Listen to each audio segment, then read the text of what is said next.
देखो आज की जो हमारी एक्टिविटी है वो 12th क्लास के लिए है। कौन सी एम देखते हैं पहले। सबसे पहले तो एम है to observe reflection and lateral deviation of beam of light incident obliquely on a glass slab. यानी हमारे पास एक ग्लास स्लैब मिलेगी और ग्लास स्लैब पर हमने लाइट को इंसिडेंट करना है ओब्लिकली, मतलब थोड़ा स्लैंट यानी थोड़ा किसी एंगल के साथ हमने किसी लाइट को इस पर गिराना है और ऑब्जर्व करना है कि रिफ्लेक्शन हुआ।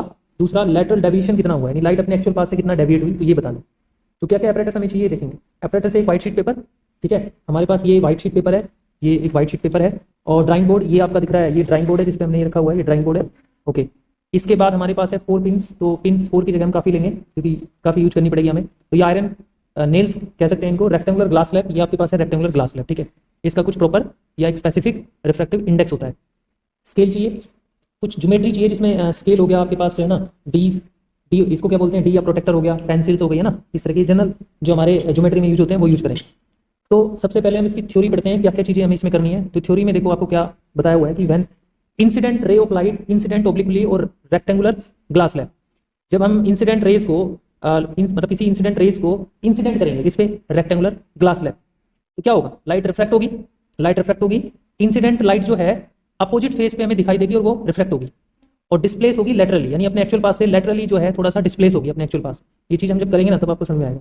This lateral deviation depend on, जो लेटरल डेविएशन होगा वो किस पे डिपेंड करेगा, एक तो आपका थिकनेस ऑफ ब्लॉक, जो रेक्टेंगुलर ग्लास स्लैब है उसकी थिकनेस कैसी है, जैसे ये इसकी थिकनेस कितनी है, इसकी जितनी थिकनेस है ये थिकनेस, ये बोलेंगे इसकी थिकनेस को, इसकी थिकनेस कितनी है इस पे डिपेंड करेगा इसका lateral deviation. Angle of incident, कितना एंगल ऑफ इंसिडेंट आपने लिया। देखिए ये वाइवा में पूछा जाता है क्वेश्चन, ये आपको ध्यान रखना है। ये जो डी है स्मॉल डी, ये जो आपकी रेक्टेंगुलर ग्लास स्लैब है उसका जो लेटरल डेविएशन है ना, लेटरल डेविएशन उसका फॉर्मूला होता है sine i minus r into t upon cos r. तो आई हो गया इंसिडेंट एंगल, आर हो गया रिफ्लेक्टेड एंगल, टी हो गई थिकनेस ऑफ ग्लास स्लैब और आर जो है वो रिफ्लेक्टेड एंगल हो गया। यानी हमें आई तो अपने अकॉर्डिंग लेना है, ऑब्जर्वेशन टेबल में देखेंगे हम आई क्या लेंगे, आई हमने अपने अकॉर्डिंग लेना है। रिफ्लेक्शन जो है ग्लास स्लैब के थ्रू होगा, टी हम मेजर कर लेंगे थिकनेस कितनी है, और जो आर है आर ये भी हमें बताया, जो ये आर है वो ये आर होगा आपका। क्लियर है। अब देखो ये हमने बताया ना, आई इंसिडेंट एंगल है, आर इज रिफ्लेक्टेड एंगल है, d lateral deviation.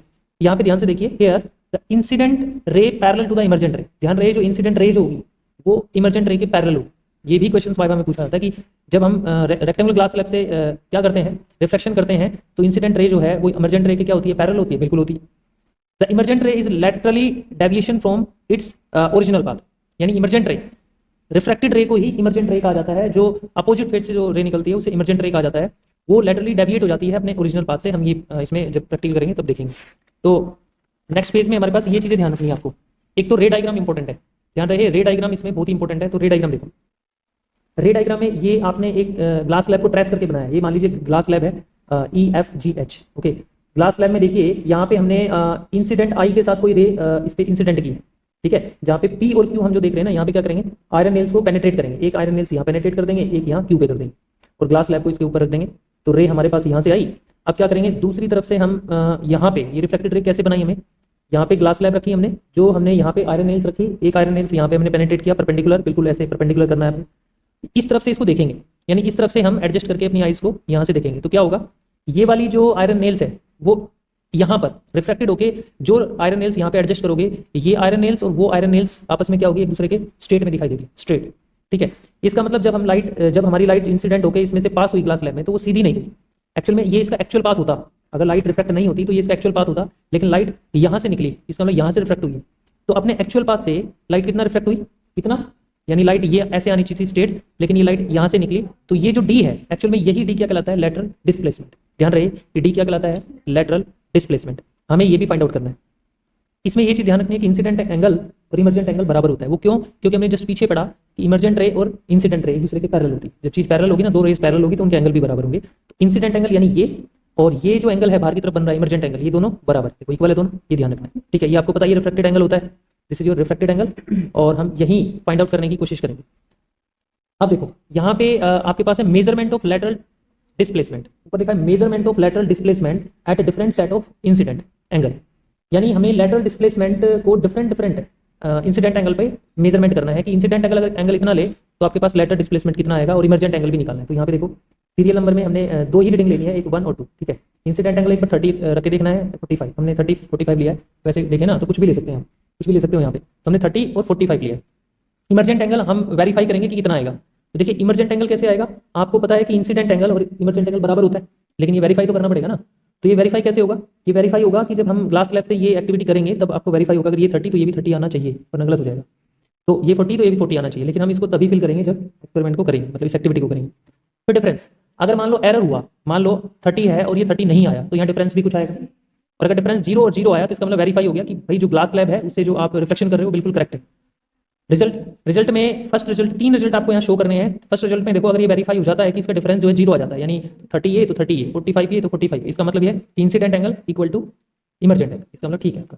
Second, lateral displacement increases with increases in the thickness of the slab. इसका मतलब लेटरल डिस्प्लेसमेंट आपकी इंक्रीज होगी तो आपके पास थिकनेस ऑफ स्लैब भी इंक्रीज होगी, क्योंकि जब फॉर्मूला हम देखेंगे ना, उस फॉर्मूले में आपको समझ में आएगा कि टी बढ़ेगा तो इसका मतलब टी बढ़ेगा तो डी भी बढ़ेगा। ठीक है, फॉर्मूला आप देखोगे तब समझ में आएगा। थर्ड, पीछे हमने फॉर्मूला देखा था। Third, lateral displacement increases with angle of incident I increase, यानी लेटरल डिस्प्लेसमेंट अगर इंक्रीज होगी ना तो एंगल ऑफ इंसिडेंट भी इंक्रीज होगा। ठीक है, तो इस एक्सपेरिमेंट को भी परफॉर्म करेंगे, मतलब इस एक्टिविटी को। क्लियर? देखो ये व्हाइट शीट पेपर है। ठीक है, इस व्हाइट शीट पेपर के हर कॉर्नर पे पहले हम आयरन नेल्स यूज करेंगे, यानी पिंस जो है वो यूज करेंगे ताकि ये मूवमेंट ना करें।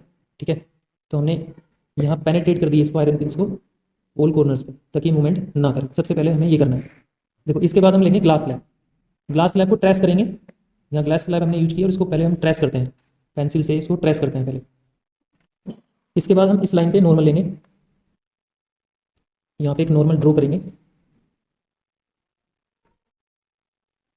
अब यहाँ पे एक इंसिडेंट एंगल लेंगे, हम यहाँ पे ड्रॉ करेंगे 30 डिग्री का। फर्स्ट रीडिंग में हम 30 डिग्री का एंगल लेंगे और इस 30 डिग्री एंगल के हिसाब से ही हम पिन को पेनिट्रेट करेंगे। ये हमारा 30 डिग्री एंगल हमने लिया है, ये बन गया इंसिडेंट एंगल 30 डिग्री। ओके, तो ये बन गई हमारी इंसिडेंट रेज। अब इंसिडेंट रेज के लिए हम यहाँ पे इन पिंस को पेनिट्रेट करेंगे परपेंडिकुलर इस लाइन पर, दोनों स्ट्रेट हो और इस प्लेन ऑफ पेपर के परपेंडिकुलर हो। तो हमने पेनिट्रेट कर दी। ओके, अब हम ग्लास स्लैब को यहाँ पे रखेंगे और इस ग्लास स्लैब से इन पिन को इस साइड से हम इसको ऑब्जर्व करेंगे और जो पिन हमने यहाँ पे पेनिट्रेट करनी है, नेक्स्ट वाली पिन जो पेनिट्रेट करनी है वो इसके स्ट्रेट दिखाई दे।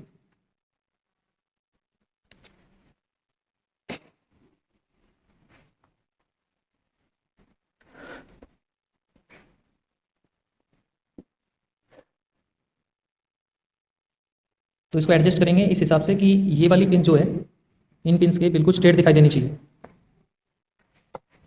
चलो, ये हमने पिन को पेनिट्रेट किया है, यहाँ इसके स्ट्रेट दिखाई देगी। देखो ये वाली पिंस जो इधर वाली पिंस है, इधर वाली, ये इसमें आपको यहाँ दिखाई देगी। इन पिंस के वो स्ट्रेट दिखाई देनी चाहिए। तो देखो ये वाली पिन जो है वो इंसिडेंट रे के ऊपर लगी हुई पिंस के बिल्कुल स्ट्रेट है। तो इस तरह से इसको हम परफॉर्म करेंगे इस एक्टिविटी को। अब इसे हमने यहाँ पे रिमूव कर लिया रेक्टेंगुलर ग्लास स्लैब को, और जहाँ से इस पिन को रिमूव किया है वहाँ से सर्कल कर लेंगे इंडिकेशन के लिए। हमने इसको सर्कल किया। अब इन दोनों जो इंडिकेटर है, लाइन इंडिकेटर है, इनको हम ट्रेस करेंगे स्ट्रेट लाइन से आगे की तरफ, यहाँ से लाइन से। ओके, अब हम इस वाले पॉइंट को इससे मिलाएंगे, इसको मिलाएंगे ऐसे। ओके, और यहाँ एक नॉर्मल ड्रॉ करेंगे, इस लाइन पे एक नॉर्मल ड्रॉ करेंगे, यहाँ पे एक नॉर्मल ड्रॉ करते हैं। तो डॉटेड, नॉर्मल हमेशा डॉटेड होता है, ध्यान रखना है, ये हमारा नॉर्मल होगा। अब हम ऑब्जर्व करेंगे कि ये 30 डिग्री जो एंगल हमने इंसिडेंट लिया, क्या इमर्जेंट एंगल हमारा 30 आया? तो इसको हम ऑब्जर्व करके देखें। तो देखिए बिल्कुल एग्जैक्ट हमारा 30 डिग्री का एंगल आ रहा है। तो 30 डिग्री एंगल हमारा यहाँ डी में शो हो रहा है, यानी 30 डिग्री का एंगल होगा। तो यहाँ पे हम 30 डिग्री एंगल लिखेंगे, angle of emergent E 30 degree. तो ई हमारा 30 डिग्री। तो यहाँ पे ये शो हो गया कि यहाँ पे रिफ्लेक्शन हो रहा है। ठीक है, रिफ्लेक्शन। अब हम यहाँ पे ये इंसिडेंट एंगल 30 और यहाँ पे इमर्जेंट एंगल 30, ये प्रूफ हो गया हमारे रिजल्ट में, हमने बताया था। तो हमारे रिजल्ट में हमारी ऑब्जर्वेशन टेबल जो है, इस ऑब्जर्वेशन टेबल में हम इमर्जेंट एंगल की जगह पे फिल करेंगे 30 डिग्री, पेंसिल से 30 डिग्री, ये आ गया 30 डिग्री। और डिफरेंस देखो इन दोनों में कोई डिफरेंस नहीं है, तो 0 डिग्री, ये 0 डिग्री डिफरेंस। तो हमारा फर्स्ट रिजल्ट जो है वेरीफाई हो गया कि इंसिडेंट एंगल 30, हम आई और ई दोनों हमारे इक्वल हैं, ऊपर हम देख रहे हैं। ठीक है, अब एंगल लेंगे 45 डिग्री का। अब हम इंसिडेंट लाइट का ओरिजिनल या एक्चुअल पार्ट ड्रॉ करेंगे डॉटेड लाइन के साथ आगे की तरफ। This is your actual path, ये लाइट का एक्चुअल पाथ हो सकता था अगर लाइट रिफ्लेक्ट नहीं होती। अब हम इस लाइन से और इस एक्चुअल पाथ तक एक परपेंडिकुलर डिस्टेंस गिराएंगे, डी से हम एक परपेंडिकुलर डिस्टेंस, या डायरेक्ट भी गिरा सकते हैं। परपेंडिकुलर।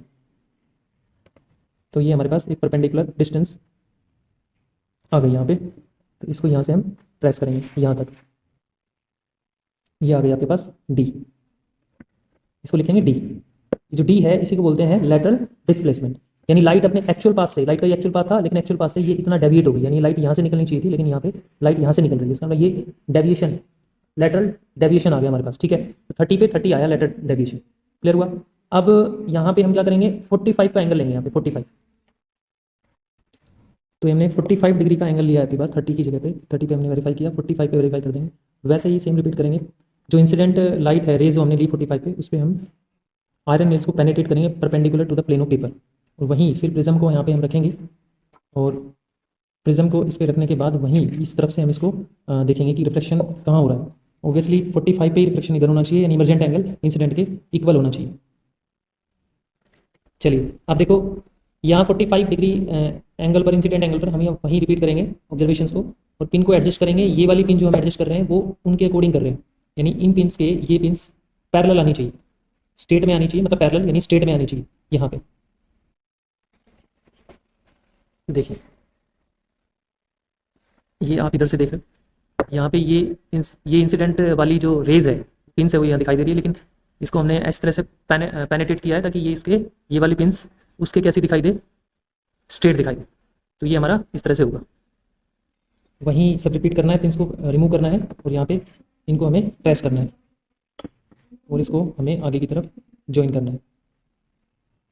तो हमारे पास ये, इसको हमने आगे की तरफ ज्वाइन करा दिया। अब हम इसको इससे ज्वाइन कराएंगे,